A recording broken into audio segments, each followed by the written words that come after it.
Good afternoon and welcome to Brewing. Phone, glasses, everything's going crazy all at once. I'm your host. My name's Scott Leffler, and we have a bunch of things to talk about today. I want to talk a little bit about politics, of course, day before the election. Talk a little bit about Hurricane Sandy and how it affects politics. And my main thing today is I just kind of want to talk about life, get to know you a little bit, and what the hell is wrong with people? All right. When I posted on Twitter and Facebook, etc., today's topic, it was WTF is wrong with people. But I'm not going to drop F bombs, although I really want to, just because I don't. People in. We'll get there. First, let's talk politics. And this will all lead into what I want to talk about today. I had a great weekend, by the way, which is part of like what we're talking about here. Some weird things though that we'll get into.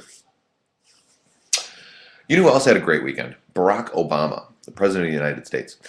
They're saying now that Hurricane Sandy, may have pushed Barack Obama over the top. In fact, the GOP seems very much ready to blame Hurricane Sandy for Mitt Romney's loss. If it weren't for that hurricane, Mitt Romney would have won because he had the momentum and he had the perseverance and he had the personality and he had the double decks of cars in his garage and he had whatever. But it's fun. The election hasn't even happened yet, and the GOP is already talking about the fact that Mitt Romney is going to lose because of the hurricane. Do I believe that? No, not for a second. Is he going to lose? Maybe he will, maybe he won't. Looks like right now the president has an 86% chance of winning. 86.3% chance of winning the election tomorrow. But the GOP is already talking about the fact that, because of Karl Rove said something to the effect of every minute that we spend not talking about unemployment and every minute that we spend not talking about Obamacare and every minute that we spend not talking about blah, blah, blah, it's good for Barack Obama.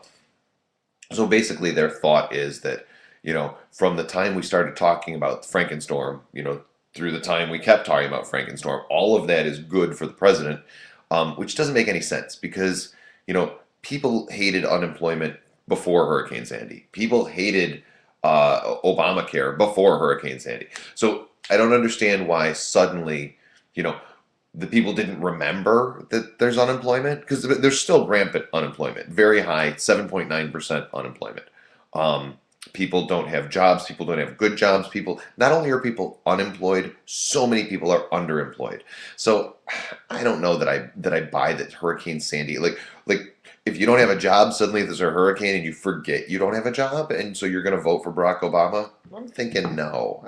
I don't know. I'm just going out on a limb there, but I'm thinking no. However, Nate Silver says that the numbers, depending upon how you look at them, the numbers could support the fact that the hurricane is going to put the president over the top. Here are the numbers. The president is projected to get 307.2 electoral college votes as compared to 230.8 for Mitt Romney. Now, obviously, you can't split electoral college votes, but that's the sliding scale, 307.2. He has an 86.3% chance of winning re-election as opposed to Mitt Romney having a 13.7% chance of winning election. And right now it looks like the president has 50.6% of the popular vote compared to 48.5% for Mitt Romney.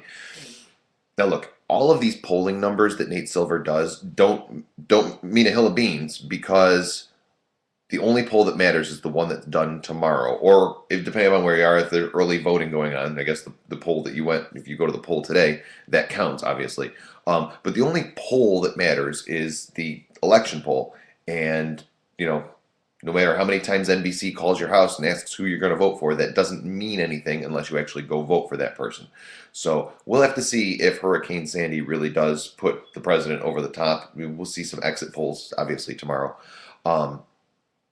I always look forward to election day. It's like the Super Bowl, but better because it's every 4 days. Election day, I mean the presidential election. Obviously, there are local elections, etc. But they're not nearly as exciting as the presidential election. So very much looking forward to that. Tomorrow, obviously, I would think we'll talk more about politics. But as we're talking about politics today, but I have other things, non-political things. Stick around for those of you watching. Stick around because I have some fun, silly, stupid things to talk about. So don't go away. on the topic of Hurricane Sandy. Apparently, do you remember, for those of you from or in New York, a couple governors ago, 3 governors ago now. Wow, we go through them quickly here, don't we? A couple governors ago, there was a guy by the name of George Pataki. Liberalish conservative guy from, I don't even know where he's from, downstate, I would assume. I never really liked him. He was just kind of blah. Didn't make it out to our end of the state very often. I joked that, he came to Lockport once. I live in Lockport, New York. He came to Lockport once on a train, and I joked that's the only way that he could get here is because, it was on a track. He had no other choice. So, former Governor Pataki, however, ripped a rabbi, an upstate rabbi, for making what he referred to as offensive and disgraceful comments. And according to this rabbi, this is what the former governor is upset about, and rightfully so. Former governor is upset that this rabbi said that Hurricane Sandy was sent to New York as divine payback. Where am I going with this? Hurricane Sandy, according to this rabbi, was sent to New York as divine payback for legalizing gay marriage. Ah, yes, that's right. That's absolutely correct. God is so angry at us that he has decided to send a hurricane our way and kill a bunch of us. Not the gay ones, not the ones that he's angry about, but just random people who happen to, not have adequate housing. Because that's how God's wrath works. He just takes it out randomly on people as a way to show the rest of us, who have adequate housing, that we shouldn't be gay or something, that we shouldn't allow for gay. Like,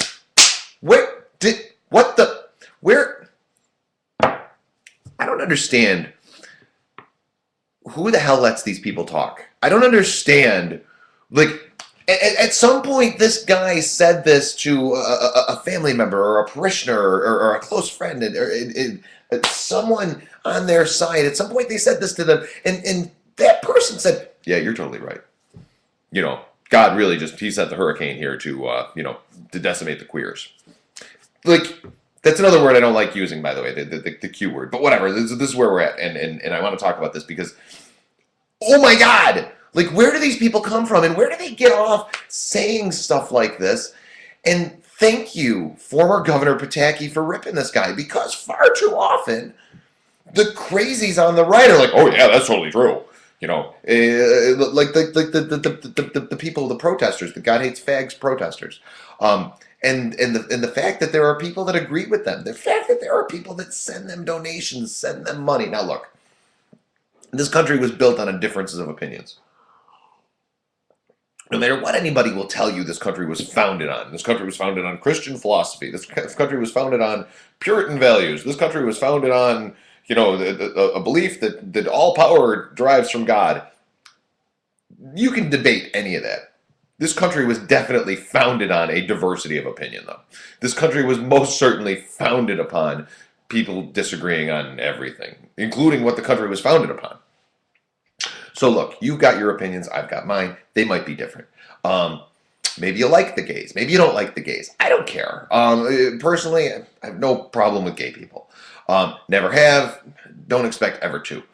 I don't have any problems with Christians either, or with Jews. This guy's a rabbi. Like, whatever. I don't know that I know too many Jews, but whatever. What I have a problem with is freaking idiots. What I have a problem with is people opening their mouth and saying shit that just no one should be saying stuff like this. It shouldn't happen. And again, all right. So you don't have your own conscience. You don't have your own thought process that tells you not to say this. That's fine. Get yourself an associate. Get yourself someone who you can run things by. And it's not just this guy. I've got other stupid things that we're going to talk about. But this one really, really, really bothers me. And this happens with almost every, like, Hurricane Katrina is because of the rampant sex in New Orleans. Like, God obviously thought that there were too many hookers in New Orleans, so he decided to take out the whole frickin' city, Sodom and Gomorrah style, because that's the way God still works. Whether or not he ever worked that way, I'm pretty sure he said he wasn't going to work that way anymore. So, all right, me. I'm a Christian, all right? However, I don't necessarily buy into all of the dogma. I don't necessarily believe that the Bible was written by God. I believe that the Bible was written by man who is flawed. Do I believe there's a God? I kind of feel like I have to. It makes more sense to me than the Big Bang, quite frankly. Um, do I believe that there are dinosaurs? Well, there were dinosaurs. Yeah, I do. I also believe in evolution. Um, I believe that the world is more than 6,000 years old. But in terms of my basic belief structure, I consider myself to be a Christian. I consider myself to be uh, someone who agrees with the things that Christ taught, Jesus Christ. Not necessarily Leviticus, Old Testament bullshit, but the newer stuff. I believe that if you're good to people, they'll be good to you. Love your neighbors yourself, all that fun stuff. Does that necessarily make me a Christian? Maybe not. I don't know. But I go to a Christian church, and I like those people. So that's me. I find it hard to believe that God would kill dozens of random people to prove a point that homosexual marriage is bad. It just doesn't make sense to me. But there's always some nut job that says something like that. So, all right, that's the main thing that angers me today. I saw that today. I'm like, oh my God, what are people thinking? I've wanted to over the course of the past couple days, yesterday and today, really. I've wanted to post something, write a blog about some things that went down in the world, went down in my life, went down this weekend. Because people, like, what are people thinking? I do not understand what people think. I don't understand how certain things get said.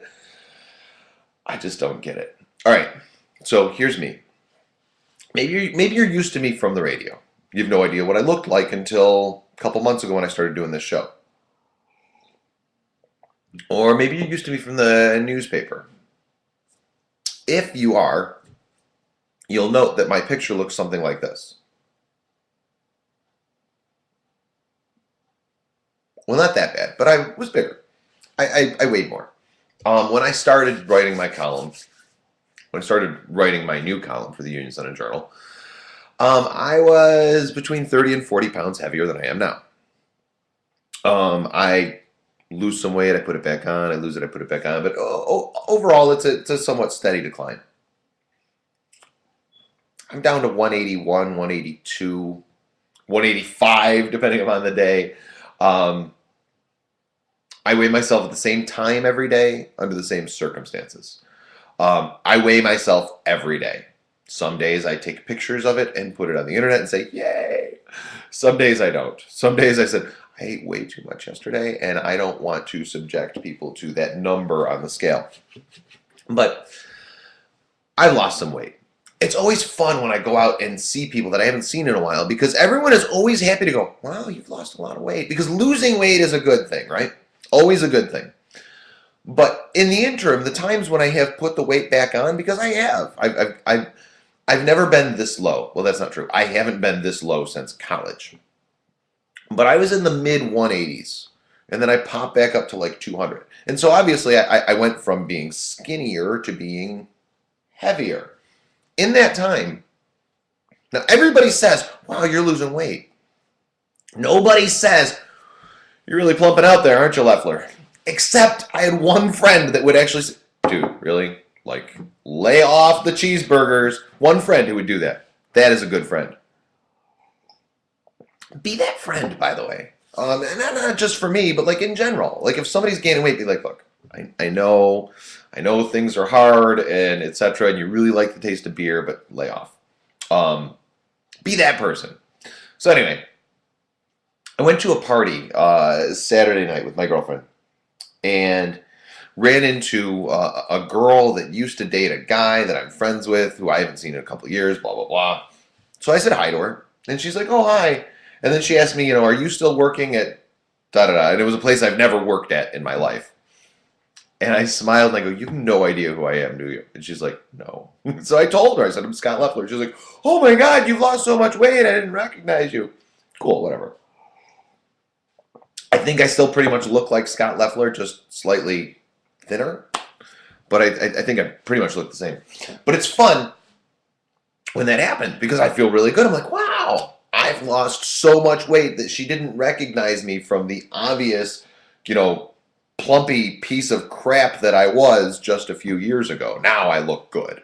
Because that's the thing is when you say you look so good, what you're really inferring is you looked like shit before, Leffler. It's good that you've done this because really I was worried about you. I wasn't sure what was going to happen. I thought that you might actually just eat your own arm. No one's going to say that, but they'll go, "You look really good now. And now you look good." Not so much then. Now, awesome. So there's that one.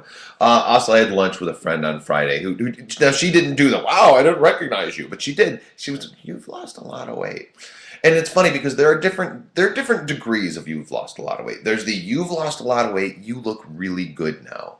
Then there's the you've lost a lot of weight, are you okay? Can you afford food? Like there's that one too. That one's always fun. And then there's the you've lost a lot of weight. Why? And look, I've lost a lot of weight for a variety of reasons, primarily because I want to lose a lot of weight. Not a lot of weight, but I've wanted to lose the weight that I've lost. And so I'm almost there. Same party, Saturday night, friend's house. Introduced to someone. No, we're going to go in chronological order on this one. I believe this is chronological order. Heather and I were talking about what order this happened in, and I'm not positive, but I think this is how this happened. All right, so I'm at a party, costume party. I'm dressed as Shaun from Shaun of the Dead, Simon Pegg. If you've never seen that movie, rent it, watch it. It's awesome. So I'm dressed as Shaun. No one there has any idea what I am. That was kind of fun. Heather, meanwhile, is dressed as a zombie. Really, really cute zombie. She looked hot. Look, I have good taste, all right? My girlfriend is attractive. I'm just going to throw that out there. If you've seen pictures of her on the internet, if you go to my Picasa, for example, if you follow me on Google+, you'll see pictures of my girlfriend. She's hot. I'm a really lucky guy. I know that. I have no doubts whatsoever. So, trust me, this is going somewhere. So I'm at this party, standing somewhat close to Heather. We didn't know too many people at the party. We knew the homeowner and the homeowner's wife, or the homeowners, I guess you could say, because I'm sure that they jointly own it. And then I knew this girl that had dated my friend. But other than that, it's pretty much filled with people I don't know. So I'm standing there, relatively close to my girlfriend, and this random dude who I've never met before walks up to me and says, "Your girlfriend's hot." Now, he kind of whispered it, but didn't whisper it very well. I think he'd been drinking a little bit, and you know when you drink, whispering is a little louder than when you're not drinking. Or he may have said it loud enough so that she would hear on purpose. I'm not sure, but she definitely heard. I looked at her, and she looked at me, and she gave me these eyes. And what do you do? What do you do in that case? I smiled and I said, "Thanks. I think so too." And really, where do you but all I can think of is, dude, I don't know you. The hell are you thinking? Who walks up to some random person at a party and says, "Your girlfriend's hot"? And really, what I got out of it, and forgive me for this rant, because honestly, it's been bothering me a lot since this happened. But what I got out of it was, can I borrow her? And the answer to that is no. The answer to that will always be no. It's always been no. It's always going to be no. No, you can't borrow her. Yes, I think she's hot. I'm going to keep her. Thank you very much. Asshole. And look, maybe that wasn't his intention. Maybe he was just trying to be nice. Who does that? Not trying to be nice. I try to be nice all the time. But who walks up to some random stranger that they don't even know and says, your girlfriend's hot? Why would that ever happen? Somebody explain to me how that happens, and somebody goes, well, I completely understand. Now, I have told people they were attractive. Random example. I'm at Tim Hortons getting a cup of coffee. I have been known to, if I believe that the person handing me the coffee is attractive, say, you're very pretty. And that's it. That's all. That's just, you're very pretty. You know why? Because I want somebody to say to me sometime, you're quite attractive. Thank you. I'm not available. I'm taken. But I like the fact that, someone might think that I'm not, incredibly homely. So I appreciate that. So I've done that. But I've never been like, bro, your girl's hot. Like, I don't get that. If somebody could explain that to me, I would really, really, really like to get the explanation for that. Because honestly, the only take that I have on it is, can I borrow her? And no, you just can't. Anyway, so later in the same party, this was a fun party. Later in the same party, I'm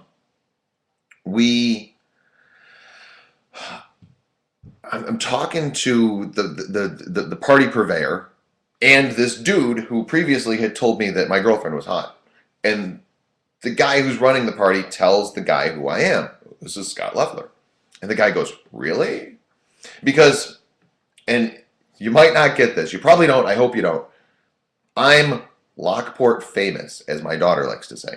What that means is I'm not a big deal anywhere in the world, but in this tiny little podunk town called Lockport, New York, because I was on the radio and wrote for the newspaper and generally know a lot of people, because of that, I'm considered famous.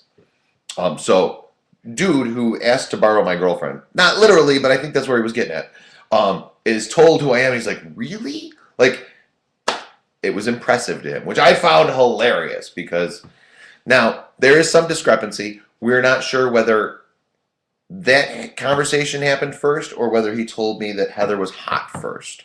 But even if he knows who I am, just because you know who someone is doesn't give you the right to be all, dude, your girlfriend's hot. Because that's just creepy. Creepy. Even if it was well-intentioned. Even if you were just saying, hey, man, good score on the girl. She's a hottie. That's creepy. And don't do that. I'm just saying. What else?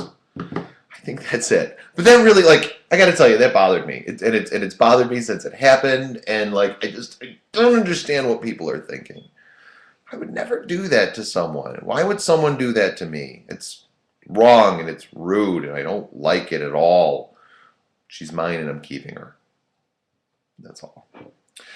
All right, so I think that's it for me for today. If you can explain to me what's going through dude's mind. And look, it's entirely possible dude's watching this right now. Dude, you're creepy. It's not likely, but whatever. So, if you can explain to me what was going through his mind, tweet me, email me, send me a message on Facebook or something. Just let me know what you think happened there. All right, so I'm going to be back tomorrow. And tomorrow is election day. I will have voted. By this time tomorrow, I will have voted. And you should too. Vote early, vote often. No, don't vote often, just vote once. But for Brewing, my name's Scott Leffler, and I'll see you tomorrow. Thanks.